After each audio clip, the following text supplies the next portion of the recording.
when adoption, inheritance, marriage, birth, death are not the remit of the Honorable Supreme Court as per the Chief Justice of India, and that it is the remit of the legislature, how can the issue of inserting or considering same-sex marriage, that too not across all ambits of marriage but only under the Special Marriages Act, be the remit of the Honorable Supreme Court of the country with a 5-judge bench? This is a question many people are asking, and is this a case of judicial overreach? Also, the Chief Justice's observations have caused quite a furor, that in the guise of observations, can you actually make comments that you have done, and does that actually befit the seat of the Chief Justice, chair of the Chief Justice? Interestingly, filmmaker Vivek Agnihotri, who's made Kashmir Files, who's made Vaccine War and is working on Delhi Files, has put out a very interesting tweet that's got a lot of traction and perhaps will echo with a lot of people across the board. He says 10 important questions on the 5-judge bench on same-sex. So that's where he starts, 5-judge bench on same-sex marriage.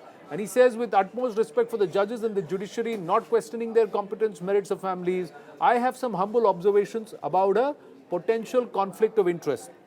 He says, as per the available information on the net, all 5 judges are upper caste and privileged. There is no representation from the SC, ST or other oppressed class. All of them are UC Hindus or upper caste Hindus. No representation from Muslims, Christians, Jains, Sikhs, Parsis, etc. No representation from marginalized, discriminated LGBTQ++ category. Okay, is it possible for this group of judges, privileged Hindu only bench, to change constitution and destiny of a nation without any representation from marginalized communities? If the Chief Justice of India observed that sex is not absolute and one can identify as either man or woman, then shouldn't it be mandatory for all the esteemed judges to declare whom do they identify as? For I don't know if the arguments, observations, judgments are being made by a man or woman. This is what he is turning around and saying. Let's scroll down a little and look at points 5 and 6. We'll take that further. Let's look at point 5 downwards. What does he say? He says, I'm sure all esteemed judges are academically and professionally super qualified, but in a diverse country like ours, are these UC privileged Hindus whose gender identification is unknown, are they culturally, psychologically, civilizationally and spiritually equipped to re-engineer world's oldest society? I understand that even the counsel arguing in the case are mostly upper class privileged Hindus. None of them have identified their gender. Sex is biology, hence science. Is the CJI's observation based on any authorized scientific panel? Shouldn't the CJI reveal the source of his information for the citizen? Are the observations of the absoluteness of sex and gender absolute, or are they also fluid? Little tongue-in-cheek there, Vivek Agnihotri. Now, should the sexual future of India be decided by science or opinions of upper caste, privileged, isolated from ground reality judges?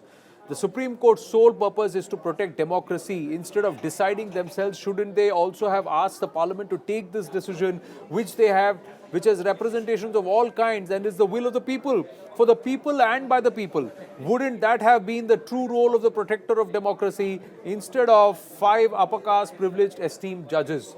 So this is what Vivek Agnihotri has to say. Then towards the end, he says, I hope the answer to all above is positive and satisfactory.